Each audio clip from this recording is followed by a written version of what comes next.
হাত চুলকবে না।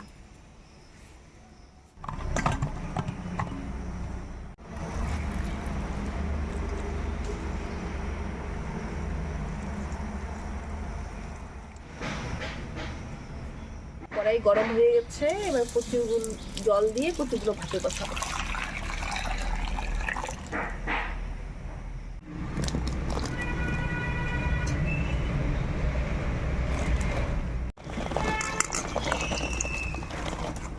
দিয়ে দিচ্ছি, তাহলে কচু ডাঁটাগুলো তাড়াতাড়ি মজে যাবে।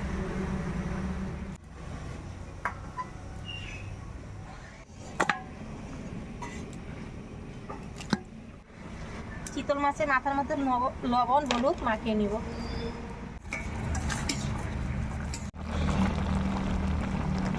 কচু ভাপানো হয়ে গেছে, এখন আমি নামিয়ে নিব।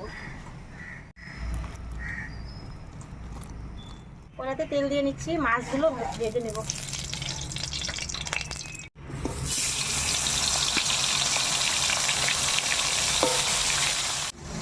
চিতল মাছের মাথা দিয়ে কচু শাক ইলিশ মাছের মাথা দিয়ে করলেও যেমন, চিতল মাছের মাথা দিয়ে করলেও তেমন টেস্ট হয়। মাথাগুলো ভালো হয়ে গেছে, নামিয়ে নিচ্ছি।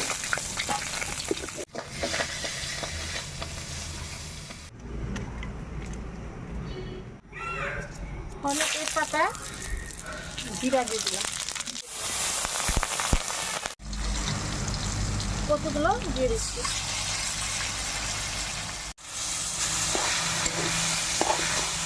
একটু পরিমাণ মতো হলুদ, পরিমাণ মতো লবণ দিয়ে দিলাম।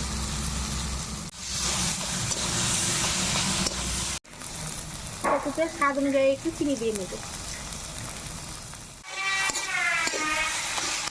কচুতে মাছের মাথাগুলো দিয়ে দিব।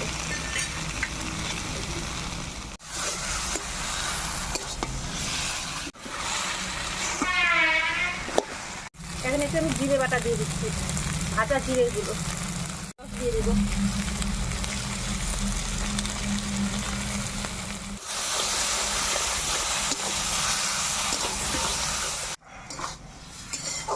আমার কত ঘন্টা হয়ে গেছে, এখন আমি নামিয়ে দিচ্ছি।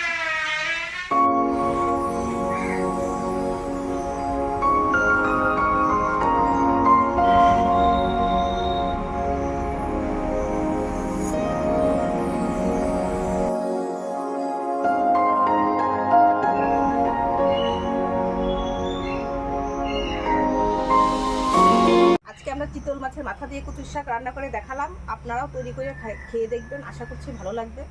সুস্থ থাকবেন, ভালো থাকবেন।